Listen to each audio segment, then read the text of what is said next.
I'm going to apologize for being a couple minutes late. One of those things they tell you when going into ministry is you can't be everywhere all at once. It is so true.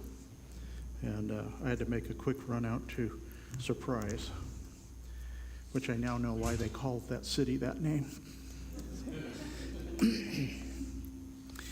Friends, we've come together because we knew and love Ralph Edward Miller Jr. as father, grandfather, brother, uncle, friend, so much more. It's good for us to come together because we need each other in empathy and in consolation, and because we need each other in courage and in wisdom. I especially want to welcome those who are attending with us online. Your presence and your thoughts mean much to the family. Today we'll face Ralph's death, we'll celebrate his life, and show our love and support for the family and for each other. We'll do this with conversation, which will share memories, retell stories of our relationships. As Ralph's life has touched so many people, we're brought together because we shared a relationship with this one person. And through this person's life and death, we now share a relationship with each other.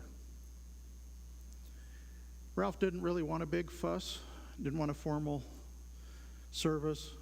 He wouldn't want a bunch of sadness in the room, not a bunch of gloom. So we're here to celebrate his life. And I want to begin with a poem. When I come to the end of the road and the sun has set for me, I want no rights in a gloom-filled room. Why cry for a soul set free? Miss me a little, but not for long, and not with your head bowed low. Remember the laughs and hugs that once we shared. Miss me, but let me go. Ralph's life was unique. Some might say quirky. He added spice and kindness to the world and to each of our lives. He loved his family. He loved life. And now he's passed from this existence into the ultimate community of human existence, the communion of saints. The gifts and graces which he offered are never lost to us. I try and tell families, don't use love in the past tense. He loves you still. You love him still. The creativity, his sense of humor, everything he brought to us in life and remains with us in those relationships. It's part of who we become. We shape each other. And we're formed because of the lives that have touched us and who we touch. Jesus said, I am the resurrection and I am life. Those who believe in me, even though they die, yet shall they live. And whoever lives in me shall never die. I am the Alpha and the Omega, the beginning and the end, the first and the last. I died, and behold, I am alive forevermore, and I hold the keys of hell and death. Because I live, you shall live also. During this service, we will do some hymn singing. We have a couple of hymns. We're going to do our first one. If you feel comfortable standing, I invite you to stand. If you would prefer to remain seated, go ahead and feel free to remain seated. Let's sing together, Old Rugged Cross.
The Psalms that we frequently hear that brings comfort to many is the 23rd Psalm.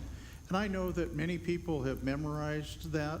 I'm going to read a version. It might not be the one you memorized. If you want to join in with the one you memorized, don't worry if we're not saying the same words. Feel free. The Lord is my shepherd, I shall not want. He makes me lie down in green pastures. He leads me beside still waters. He restores my soul. He leads me in right paths for his name's sake. Even though I walk through the darkest valley, I fear no evil, for you are with me. Your rod and your staff, they comfort me. You prepare a table before me in the presence of my enemies. You anoint my head with oil. My cup overflows. Surely goodness and mercy shall follow me all my days of my life, and I shall dwell in the house of the Lord my whole life long. I have a selected reading from the 11th chapter of the Gospel of John. Now a certain man was ill, Lazarus of Bethany, the village of Mary and her sister Martha. Mary was the one who anointed the Lord with perfume and wiped his feet with her hair. Her brother Lazarus was ill. So the sisters sent a message to Jesus. Lord, he whom you love is ill. But when Jesus heard it, he said, this illness does not lead to death. Rather, it is for God's glory, so that the Son of God may be glorified through it. When Mary came where Jesus was and saw him, she knelt at his feet and said to him, Lord, if you had been here, my brother would not have died. When Jesus saw her weeping, and the Jews who came with her also weeping, he was greatly disturbed in spirit and deeply moved. He said, Where have you laid him? They said to him, Lord, come and see. And Jesus began to weep. Then Jesus, again greatly disturbed, came to the tomb. It was a cave, and a stone was lying against it. And Jesus said, Take away the stone. Martha, the sister of the dead man, said to him, Lord, already there's a stench because he's been dead for 4 days. Jesus said to her, Did I not tell you that if you believed, you would see the glory of God? So they took away the stone. And Jesus looked upward and said, Father, I thank you for having heard me. I knew that you always hear me, but I have said this for the sake of the crowd standing here so that they may believe that you sent me. When he had said this, he cried with a loud voice, Lazarus, come out. The dead man came out, his hands and feet bound with straps of cloth and his face wrapped in a cloth. Jesus said to them, Unbind him and let him go. I'm going to invite now Fran and Clint to come up, and I don't know where the microphone went to.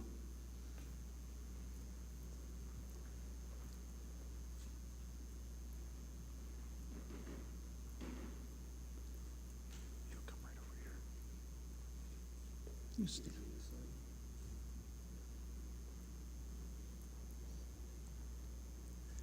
Good afternoon, friends and family.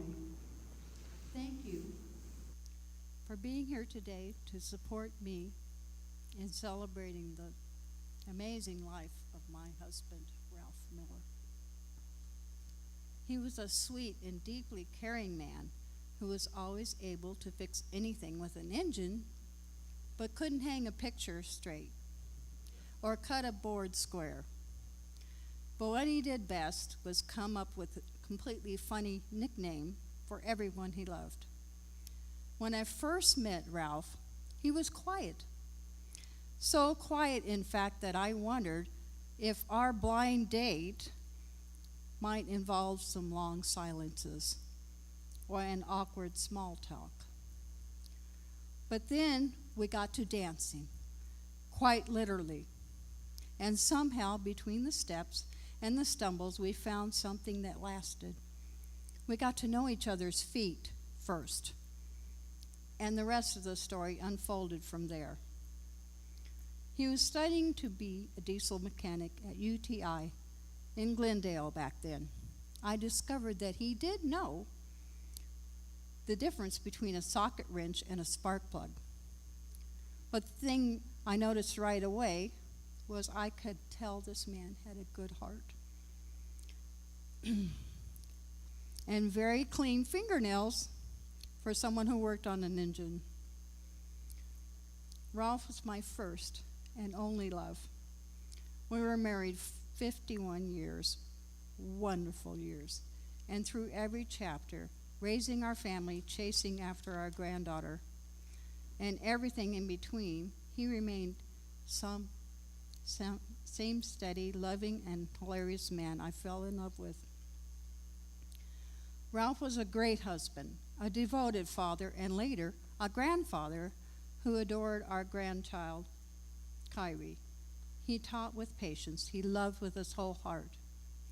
Somehow, he even sang well. He just changed the words to silly words. He also managed to fix every car he encountered. I never once saw him get frustrated with an engine. However, hanging a picture, he did get frustrated with that.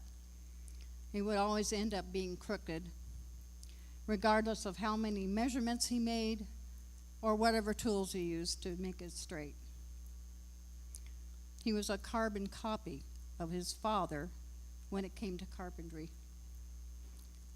But what I remember most, the thing that still makes me smile, is the funny names he came up with.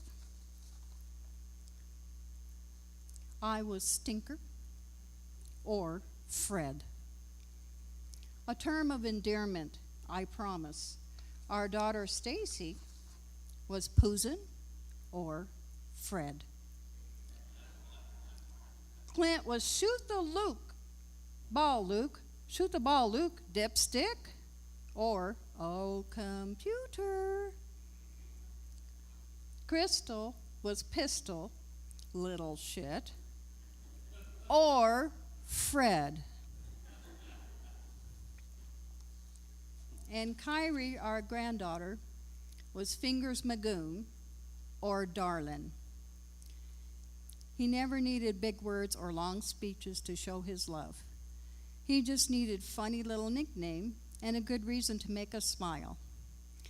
He gave us all plenty of those. Ralph wasn't flashy, but he was solid, dependable. He fixed things, he loved hard, and he made people laugh, often at the same time. As we say goodbye, I don't think Ralph will want us to sit too much in sadness. I think he would want us to tell stories, tease each other with silly nicknames, maybe even grill a thing or two on the grill, without arguing over whether the picture on the wall was crooked or straight. So here's to Ralph. My Stinker, our teacher, our mechanic, our sweetheart, and my Fred. We love you, and we keep dancing with the same love and laughter you brought into our lives daily. Thank you.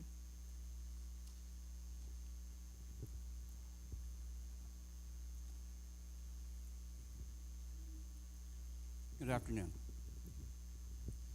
Thank you for all being here today as we celebrate the life of my father, Ralph Miller. If you knew my dad, then you knew he was a warm man of many strengths, wisdom, leader, humor. Above all, he was a man of deep love and unwavering commitment to his family. To put it simply, Ralph just didn't love his family. He showed it in the way that he supported us, nurtured us, and pushed us to be our very best. He never was one to settle for just good enough, especially when it came to the people that he cared about. He was always there, a steady hand, a guiding voice, a warm laugh when you needed it most. And oh, that laugh. My dad had a great sense of humor, twisted some ways, but great sense of humor. He could light up a room as he often always did. Whether it was a clever comeback, a sarcastic remark, or just a perfectly timed dad joke, you could always count on him to bring some levity to the moment. One of the greatest joys we shared together was playing golf. Sundays were our sacred time. Just me, Dad, our normal golf buddies out on the course. We've had so many fun memories over the years. But one that will always stick with me happened at a course called Tres Rios. Dad sliced a ball, which wasn't an uncommon occurrence, mind you. It landed way out in the water. And now, instead of letting it go like any sensible person would do, Dad reached over to pick the ball up and retrieve it. And wouldn't you know it, splash right in the water, head first. He promptly fell in, head first, splash, game over. From that day on, the story became a very classic with our buddies. We brought it up almost every game we played every following Sunday. And every time we kept telling the story, it just kept getting funnier and funnier and funnier. Another favorite memory was the time that we played a full 18 holes on a scorcher of a day. If I remember correctly, it ended up getting to almost 110 when we were done. Afterwards, as our regular tradition, we went to grab lunch. At this time, it was a place called Nick's Diner. Dad, being Dad, jokingly told the waitress to bring him 9 glasses of water. And wouldn't you know it, she brought 9 glasses of water and set it out on the table. I have a picture of that back behind me just to prove it. But what was incredibly funny, most people would feel a little sheepish at that point. Not Ralph. He grinned and he drank every single glass of water. That was my dad. Was very quick with a joke, unfazed and unexpected, was always up for a challenge, even if it meant taking on a small lake or 9 glasses of water. He also had a deep passion for being a grandfather. He cherished that role. He brought the same love, strength, and joy into his grandchild, Kyrie's life, that he brought into mine. He didn't just want to be a good dad or a papa. He wanted to be the very best, and honestly, I think he succeeded. There's no doubt that Ralph Miller left his mark on his family, his friends, and anyone lucky enough to know him. He led by example, loved with intention, and laughed with his whole heart. While today we feel the weight of his absence, I feel deeply grateful for the years that I had with him, grateful every laugh, every round of golf, every lesson, spoken and unspoken, and grateful that his legacy lives on in all of us. So let's honor Ralph by not dwelling on what we've lost, but celebrating everything that he gave us: wisdom, love, and a lifetime of stories that will keep us smiling on for many years. I love you, Dad. Thank you for everything.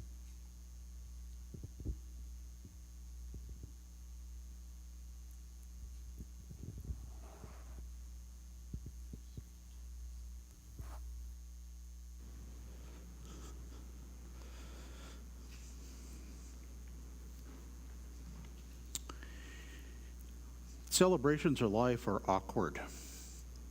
Everybody agree with that? We come in with a sense of loss and grief, and we're not sure what our emotions are doing. Our hearts hurt. We cared for a person and they're not here. Our brains tell us things that we've been taught. They've gone to a better place. He's with Jesus now. Those words don't bring comfort to the heart.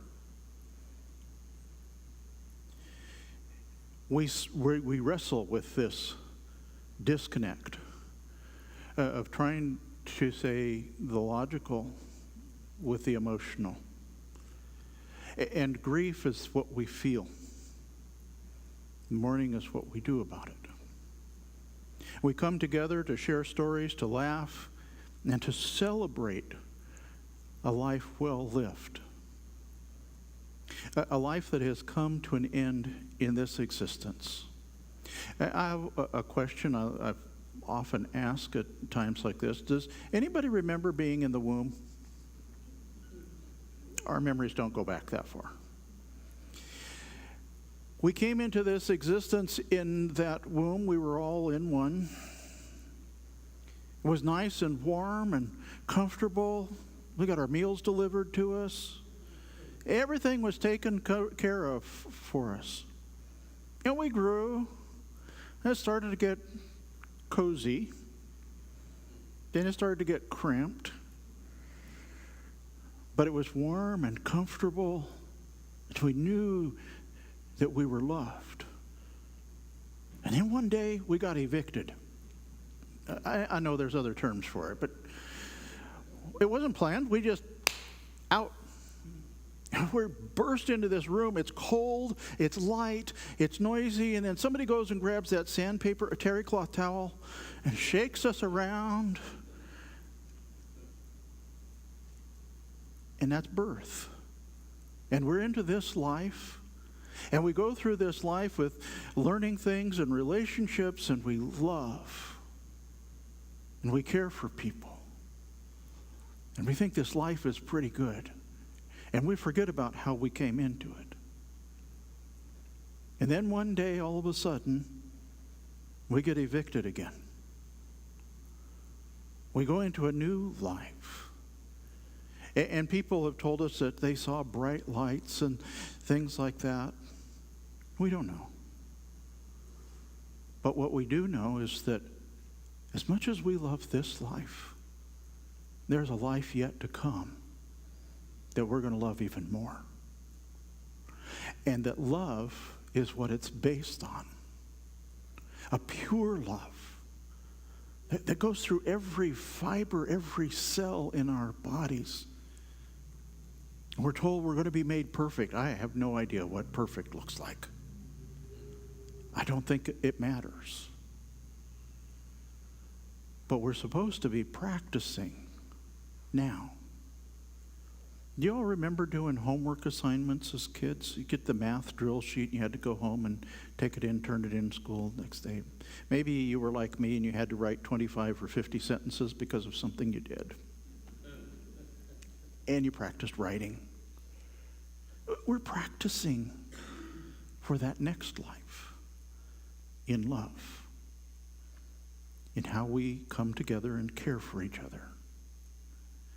And that's the message, that while we grieve and our hearts hurt because of what we've lost, our brains can say, but what we've gained is more love.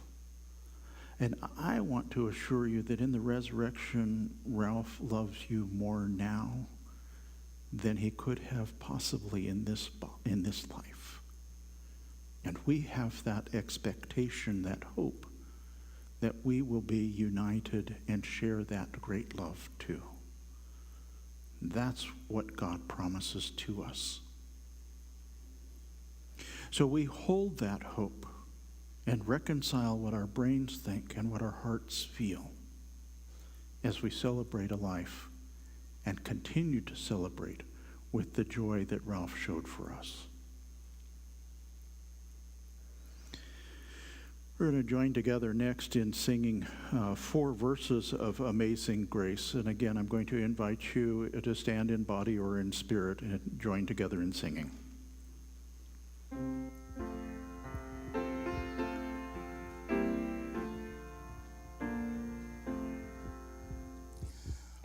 Amazing grace, how sweet the sound that saved a wretch like me. I once was lost, but now I'm found, was blind, but now I see. 'Twas grace that taught my heart to fear, and grace my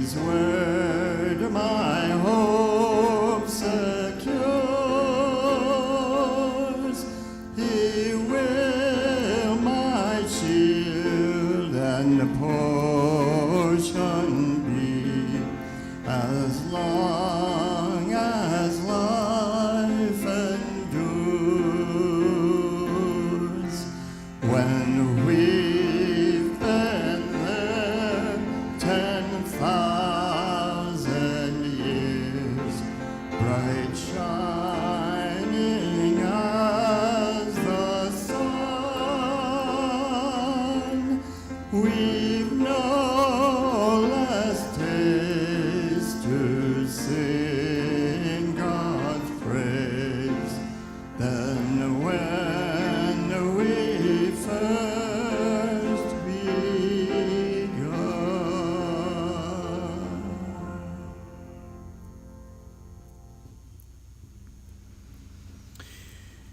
As we come to the moment of farewell, part of our grief may be regret for things left undone, words never said,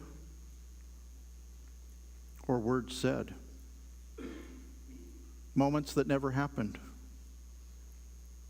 one last hug, one last laugh, one more conversation.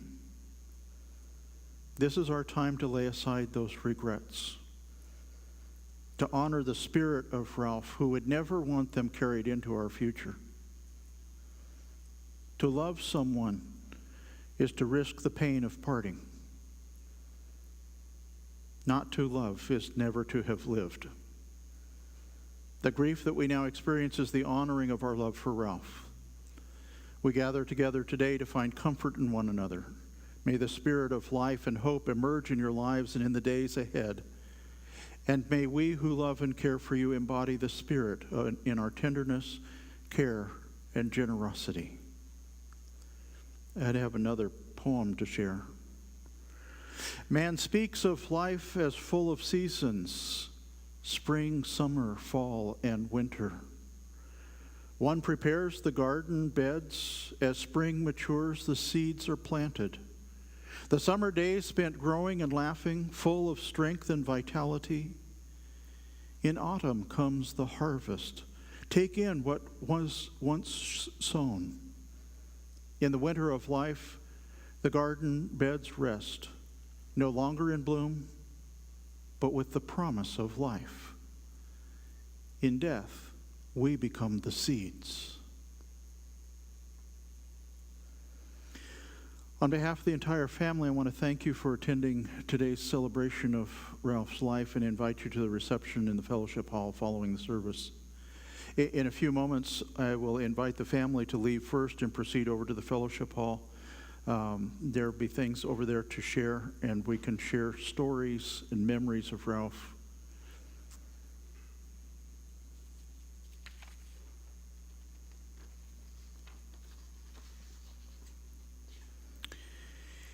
Into your hands, O merciful Savior, we commend your servant Ralph. Acknowledge, we humbly request, a sheep of your own fold, O God, a lamb of your own flock, a sinner of your own redeeming. Receive Ralph into the arms of your mercy, into the blessed rest of everlasting peace, and into the glorious company of the saints of light. Amen.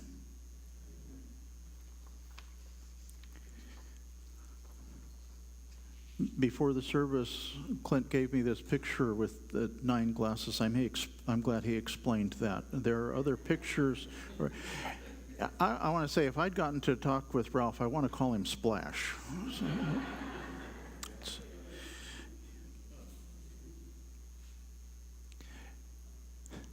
The Lord bless you and keep you. The Lord make his face to shine upon you and be gracious to you. The Lord turn his face toward you and give you peace. I'm going to invite now the family to go ahead and get a head start on heading over to the fellowship hall.